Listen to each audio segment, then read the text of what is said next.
everyone, welcome to Afro Italiano. My name is Anna Frimpong Arhin, also known as AFA Grace. Although I was born in Ghana and raised in Italy, even from my early childhood I've been infused with strong Nigerian, British and American cultural influences. So much so I am somewhat of a self-proclaimed cultural mutt. The Afro-Italian identity is one I'm learning to grapple with and embrace. I believe I'm not alone. We are all trying to establish our voice in this world. This podcast aims to create a safe space for fellow cultural mutts to convene, to grow, and belong. So welcome to the conversation.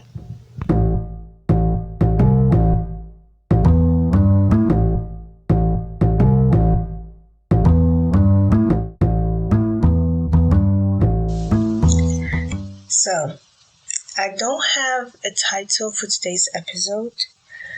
I've not settled on anything yet, but it's something that I feel like needs to be mentioned because it's kind of like not addressed. And I think if we want to, if we want to be able to advocate for ourselves, we need to reframe our thinking, and I believe this conversation is part of that reframing.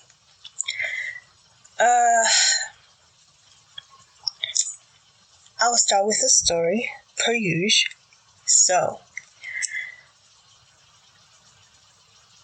one day, I've forgotten how long ago, a few years ago, I went to the cafe that I usually frequent in Rome.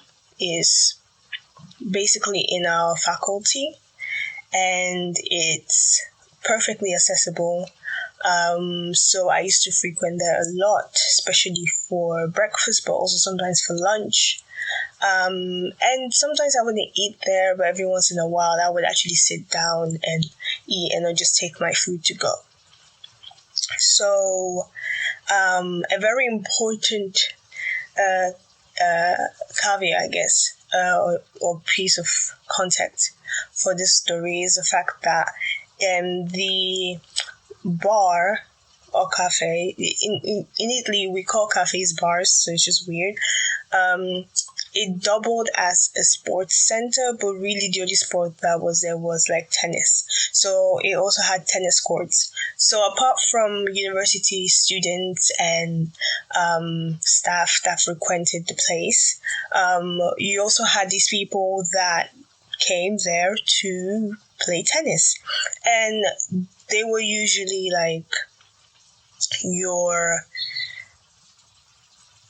middle-aged kind of white Italian, like group of people. And, so sometimes when you got there, you would see them, in sports gear, just before a game or just after a game, just chilling, or whatever. So on this fateful day, I was eating my food. I believe it was breakfast. And I was, minding my merry business. And I overheard this conversation that has stuck with me since then. So these group of middle-aged white Italians were talking about colonization. And more specifically, Italian colonization. I don't think many people know this because it's not very famous, but Italy actually did colonize certain African countries. Eritrea, I believe, being one of them.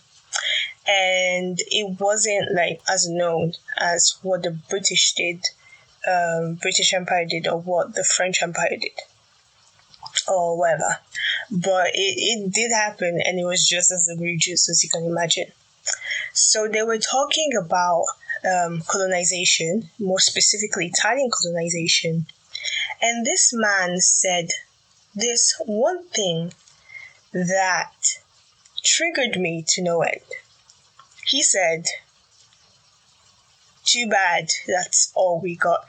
Like, he was kind of sad and disappointed that all they could do, in the era of colonization was colonize a relatively small part of Africa, compared to the other countries and colonies. And I believe it wasn't even for that long per se. So he was kind of like disappointed in the achievement. I honestly, as I'm having this conversation, feel like I should have done more research on this. I'll link information about this so that you can actually get historically factual information and not just my guesses down below. So that if you want to know more about that, you can actually know more about Italian colonization of Africa. But I digress, I guess. So he says this, and I'm immediately triggered. I'm like, right. And of course, I'm not showing it. I'm very blasé. I'm very blank. It's kind of like that thing where we are all at the cafe, but we're not looking at each other's direction. There's no interaction going between me or them, or any kind of even recognition that you're there or I'm here. There's none of that going on, right?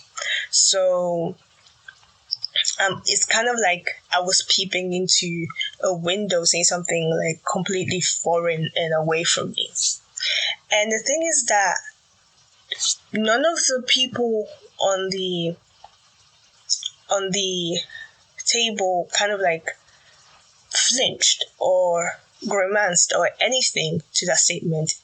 I don't even want to say they agreed, because I feel like my attention to that conversation kind of ended when he said that. So I don't even know what happened after that, whether they agreed or not. But they definitely weren't disgusted and appalled by that take. And that and some other conversations I've had with specifically white Italians, because that's that's mostly who I come into contact with. And also just general worldview has made me identify this issue that I feel like everybody knows. If you pay attention, if you take a beat and look, you will realize immediately. But if you don't, it will just pass you by. You won't even realize.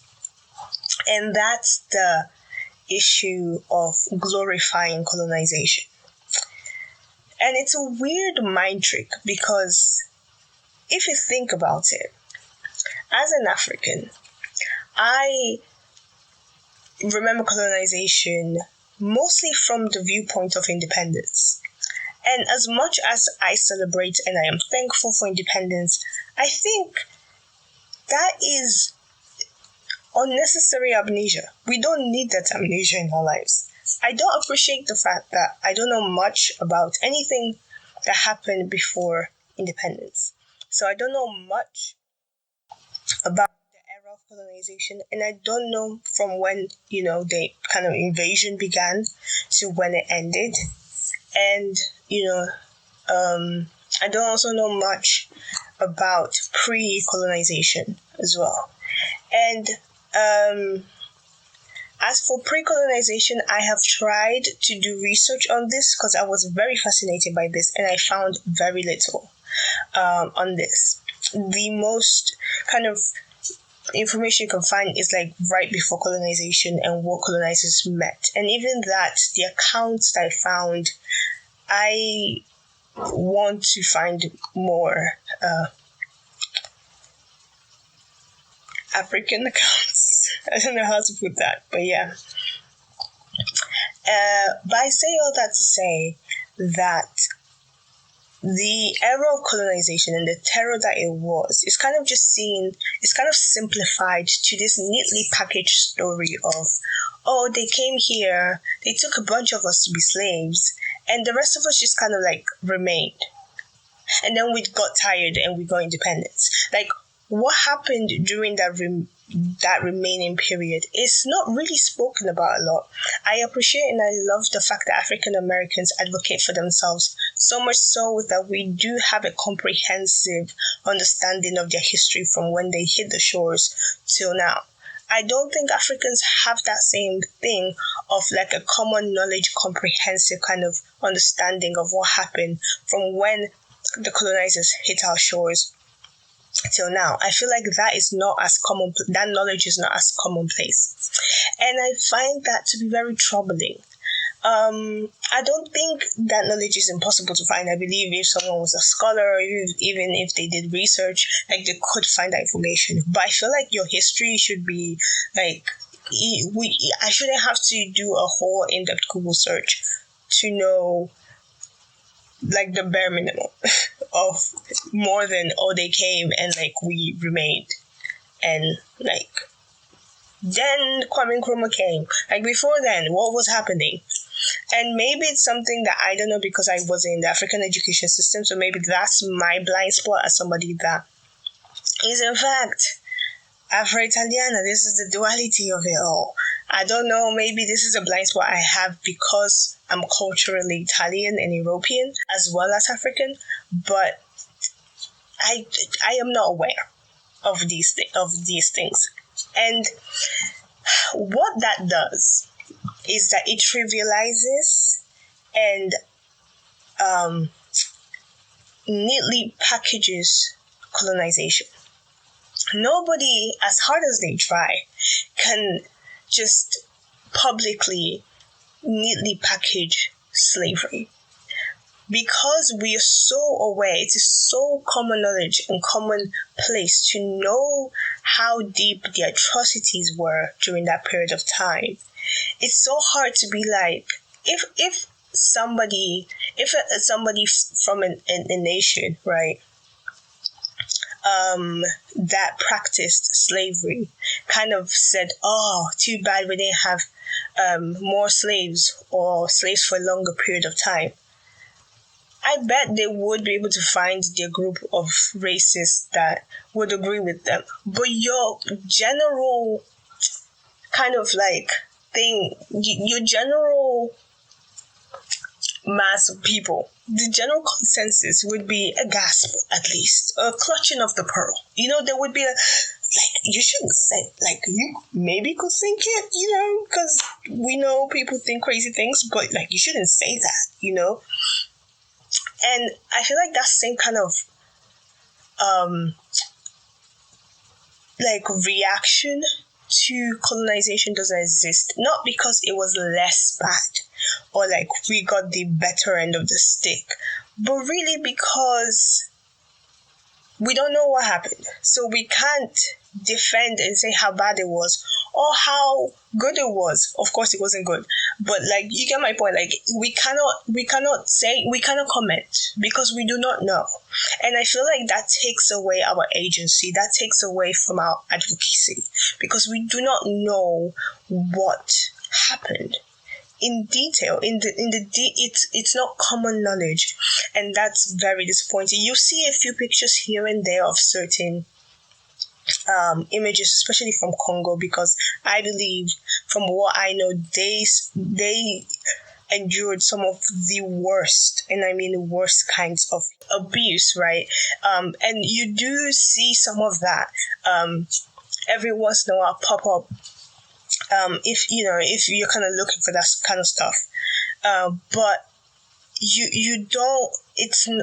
We don't know what happened, and I, for one, don't personally need to know the specifics to feel the way I feel, because I don't know the specifics and I feel the way I feel. But I do wish it was more common knowledge.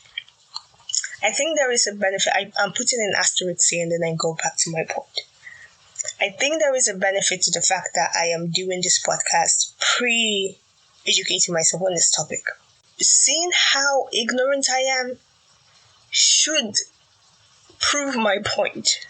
My point is, me being this ignorant about what happened during colonization is problematic, is the problem. And if I came here with other information, that would be great for education purposes. But that wouldn't be the story of most Afro-Europeans and most people in the African diaspora. And that's the problem.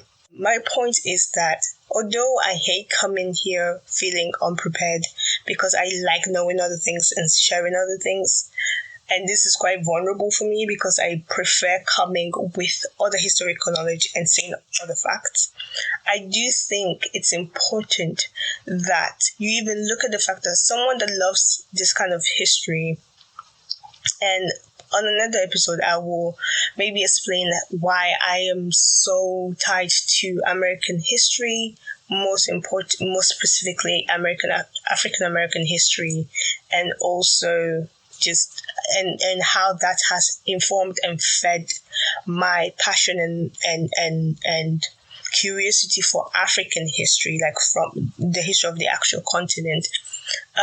One of the reasons why my love for this thing kind of always brings me, of African American history, always brings me back to like just wondering what happened to African history, is because I do feel like we're generally so much less informed on the latter, and that is problematic.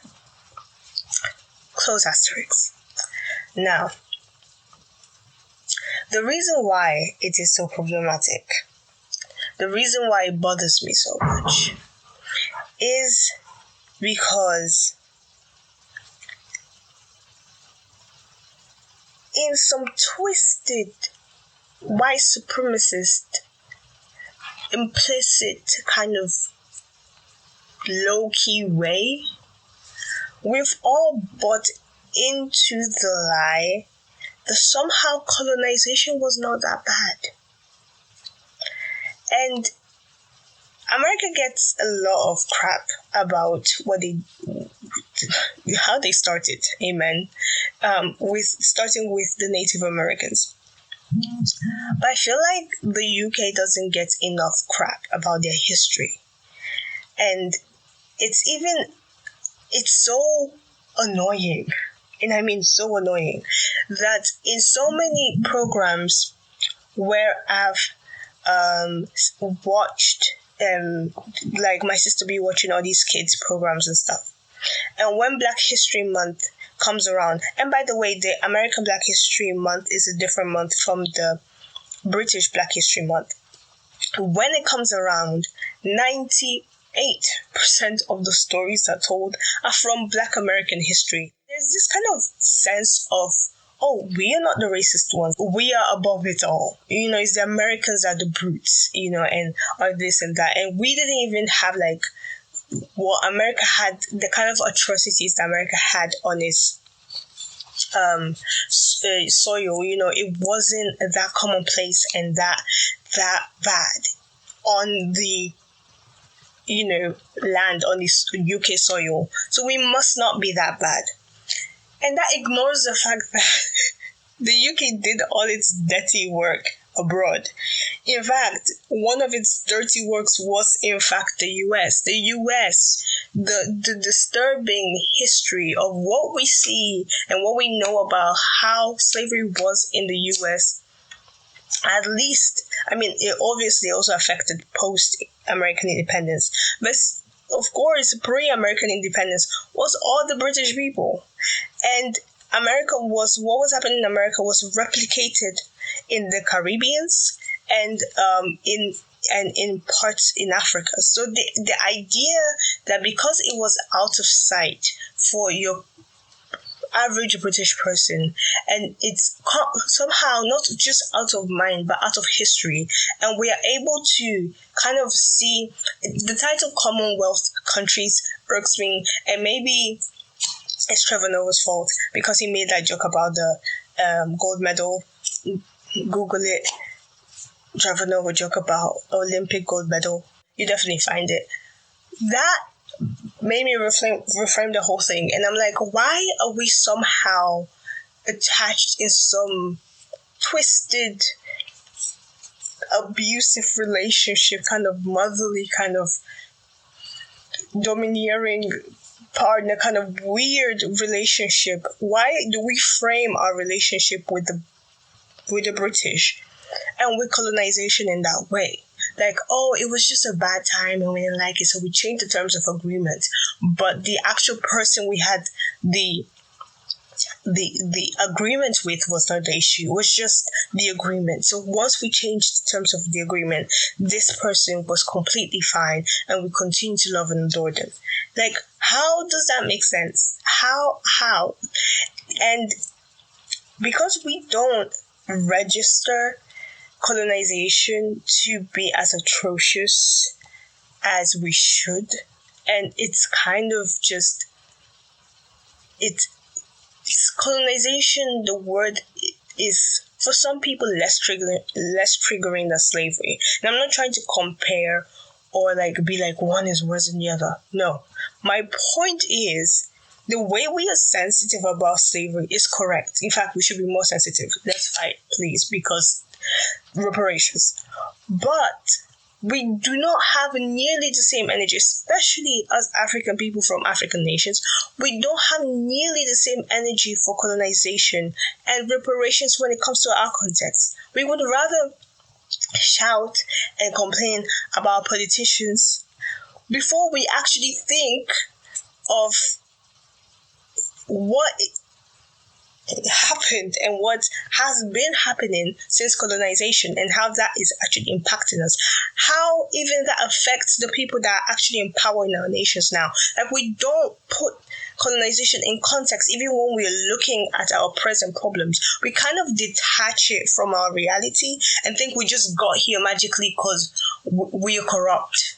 But we don't think of how that could have, like, how it all comes in together. How one thing begot the other, or begets the other. And that disconnect is my issue here. That disconnect does not allow us, first of all, allows statements like what the man's, I'm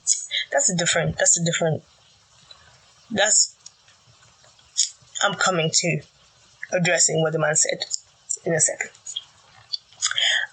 But I'm talking like us as Africans, how we even view colonization. I want us to start seeing the problems in our countries in the context of colonization, the same way African Americans see the problems in their nation with the context of slavery.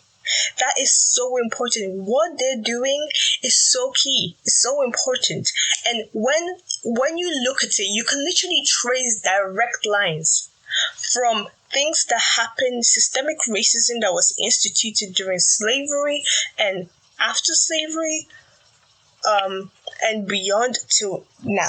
Like, sometimes you don't even need, it's like a direct line. And it clicks and you're like, oh, I see it now. And after you see it, you can't unsee it. And you understand how to tackle the issues that is so fundamental.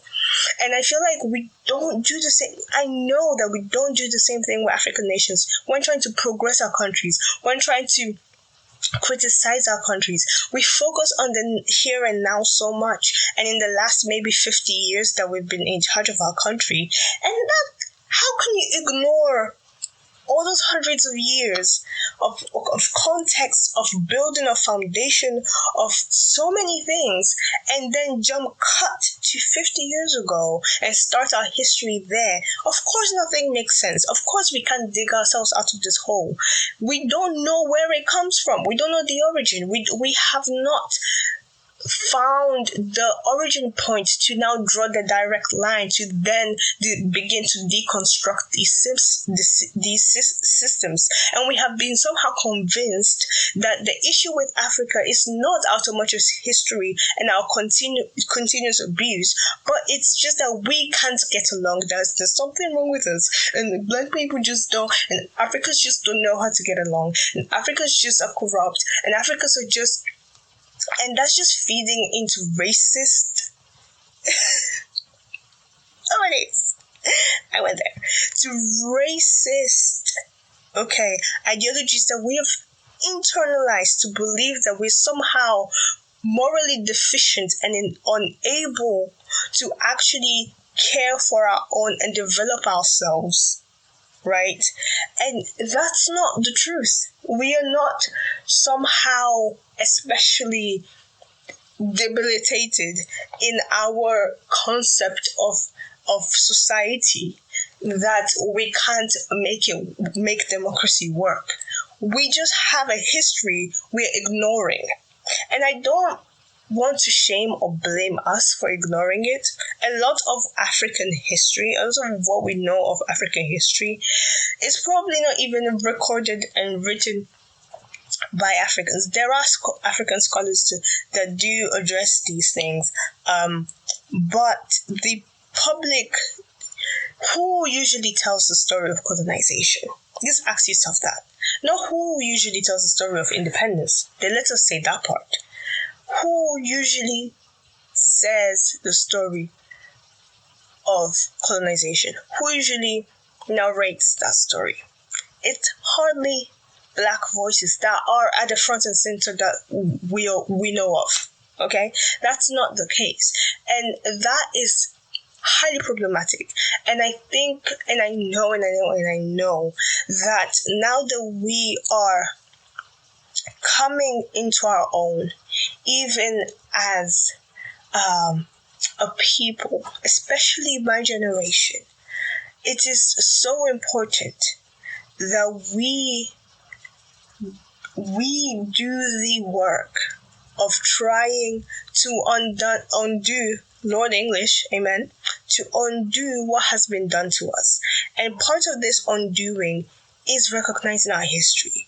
Part of this undoing is not just trying to move steam ahead without taking in the context that we belong to. It's important that we stop feeding into the rhetoric, and we start to collectively, because I'm ignorant too, try and, at the very least, not everybody is going to go into a whole research spree on our history, and I'm not even saying it's necessary to, like, you have to do that. If not, you're not being a good citizen of your country or whatever. What I am trying to say is that we should not continue to make the error of seeing our present situation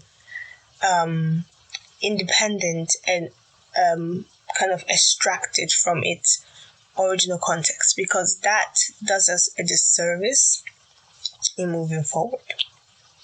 Now, the second part of this conversation, and I will try not to dwell on this because, honestly speaking, it's more of a comment than anything, is the fact that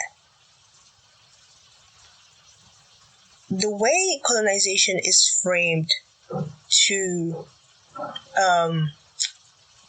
white people.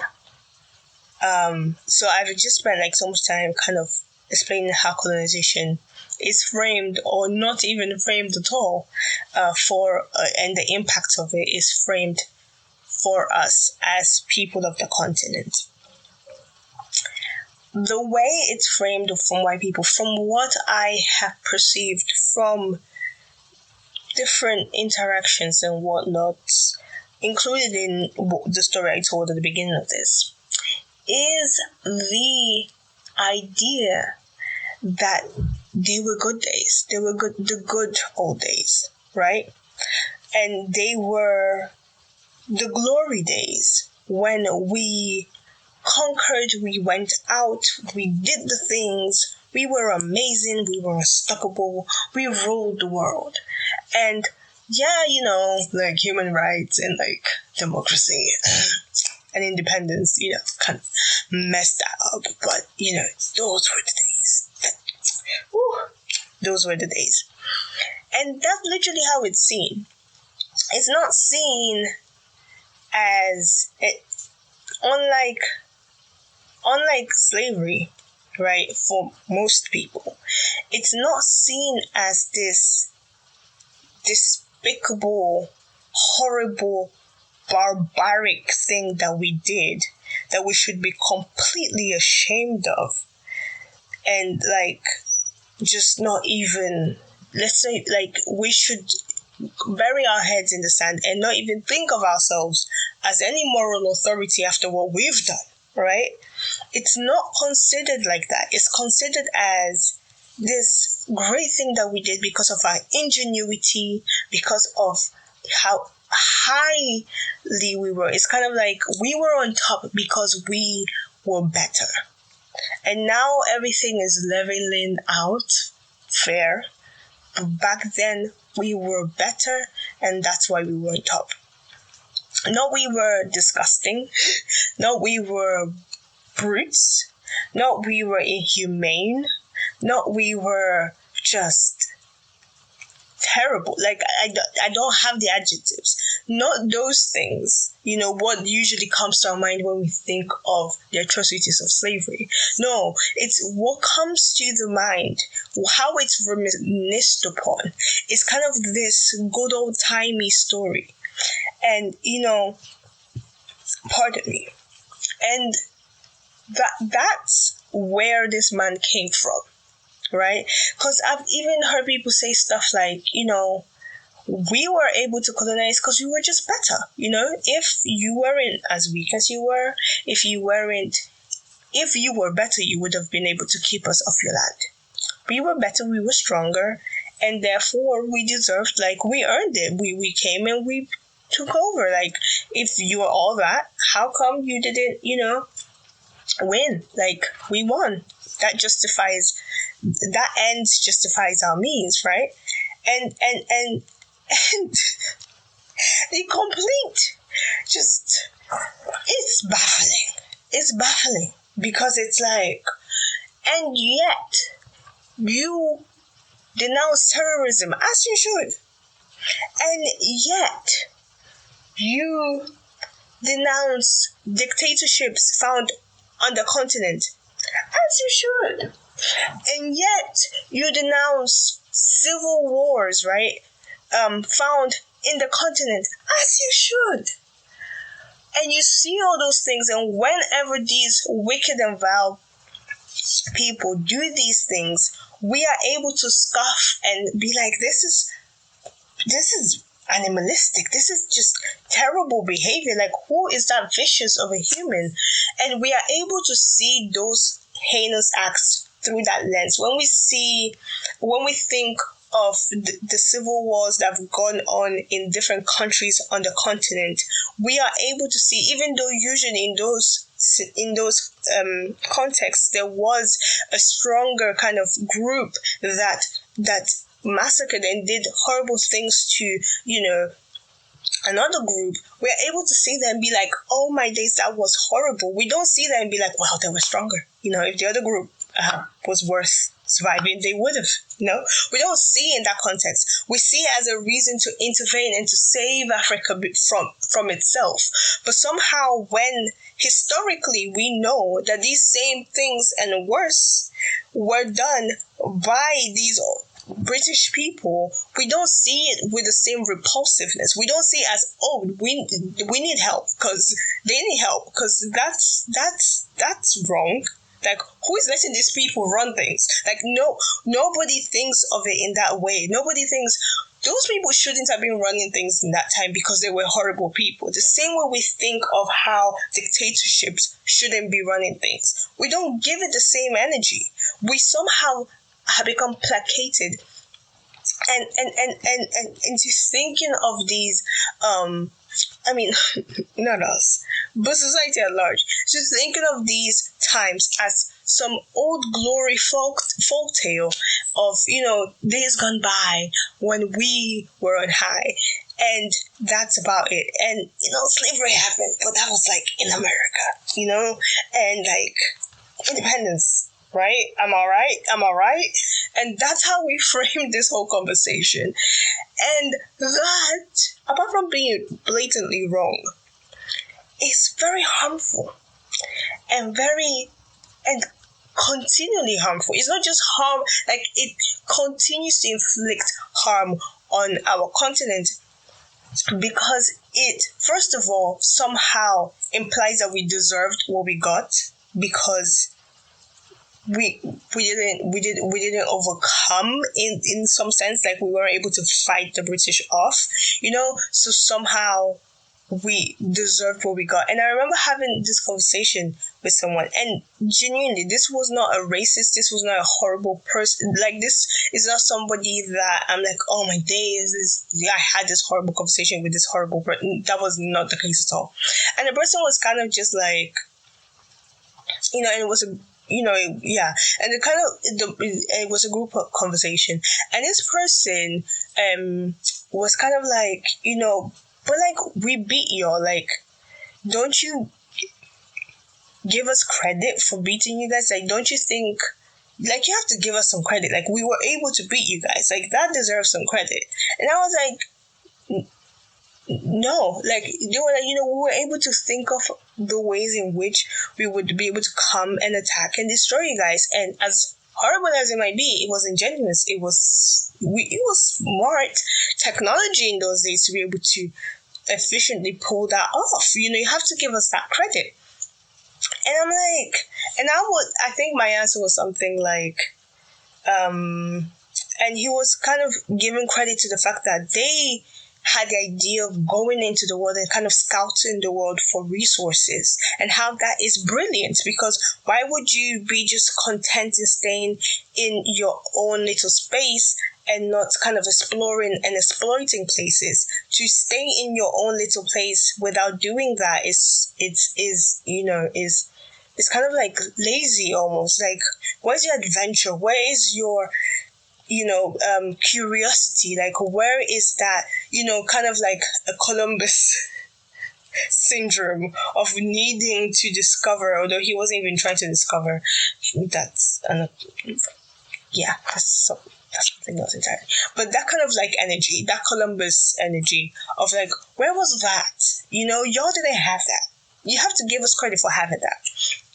And my response at the moment for that was, well, we kind of didn't, like, first of all, trust me, there was enough drama going on in the African continent, I believe. Like, it wasn't a kumbaya situation, first of all, so don't get it twisted. 1. 2, we didn't need to go and look for gold. We kind of had it. We didn't need to go and kind of exploit places for things we had. That is not a lack of ingenuity. That is a lack of necessity. That's a lack of needing to do that in the first place. But and that was my answer. But so I was like, y'all did that because y'all don't have nothing. It's not because y'all were better. Y'all didn't have anything. You had to exploit. But and I was kind of peeved. So that's probably why my answer came out like that. But the more I reflect back on the conversation, I see the undertone of how the morality of the atrocities that were done is overshadowed. The immorality of the atrocities that were done, in his point of view, at the moment, I don't know if it's the person, still feels or things like that. But the point is, in that moment, it was overshadowed, right, by this so-called adventurous spirit, or what I like to call, as of right now, the Columbus syndrome. This kind of like, oh, we were geniuses, right? So yeah, we were completely heinous and disgusting, but forget that part. We were geniuses. And it's like, no. Because nobody nowadays, objectively and morally speaking, not like in the action movie type of way, realistically speaking, if a terrorist group or if a dictator thought of just heinous and terrible ways of destroying the people, right, we wouldn't look at it and be like, wow, we might even recognize the genius behind it, or whoever twisted genius you might call that, but we wouldn't allow that to overshadow the brutality. We would be so amped up by the brutality. All the peace, UN, all the people would be making a mission statement on how to save the planet. I'm joking. Or how to save that that country. We wouldn't, and America and the UK would be thinking of how they, of course, would bring liberty and justice to all. Okay, we wouldn't let that stop us and be like, oh, but like you can't fault them. Like, they earned it. They came up with that. They earned it. Nobody thinks like that about these things. But somehow, like, nobody, for Hitler to have pulled, I didn't want to bring the Hitler card, but I kind of have to. For Hitler to have been able to pull off what he did, there is a certain level of intelligence that he had to have. As despicable and twisted as it was, no fool can, well, depends on you define fool. He was a fool in many respects, but you get my point. But nobody looks at that part of history and dwells on his ingenuity for pulling that off. We all understand that rightfully the heinous things he did overshadows whatever thing he could have manufactured to be able to do those heinous things. Let's give colonization the same energy. That's all I'm saying. And part of, many people believe education is part of this whole reformation. If we believe this to be true, and I happen to be part of that school of thought, I don't think it's the only thing, but I do think it's very important. If you do believe this, then not only should we do what I said earlier on about us trying to reclaim our voices and our history and reframe our history of colonization, but when colonization is being taught, when it's being mentioned, when it's being discussed, please, especially in intersectional context, or especially in a white context, let it be called what it is. Let it be framed as what it was. Let it be understood. Let's not play these games. Okay, let's not do that. And if you catch somebody doing that, call it out. Just say it. Just call. Okay. So, again, I do not claim moral authority here, for I myself am ignorant. I don't think all white people think like this. I don't know why I feel like this should be the disclaimer section of this podcast, but here we are. I just want us to be honest about our history and to speak to it as such, because I believe true healing and redemption and liberation and reparations, amen, can come from that. But we need a reframing, is all I'm saying. As you can tell, I had a lot to say. And I feel very strongly about this. But I hope you enjoyed this literal rant. This was a rant. This was a rant, okay? I usually try to be all like concise and like structured. None of that today. Today I came in full vim, as they say. And I'm not mad at it, honestly. I would see if this will be lightly or heavily edited after I listen to it. But as is, I'm happy with it. I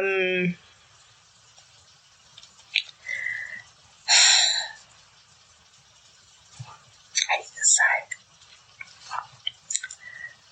I pray that God will help us in our affirming of our Imago Dei, and that of our ancestors, and that of our children.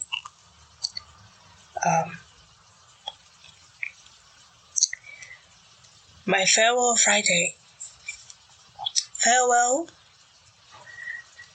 to viewing colonization through broken, racist, white supremacist lenses. Farewell. Cheerio.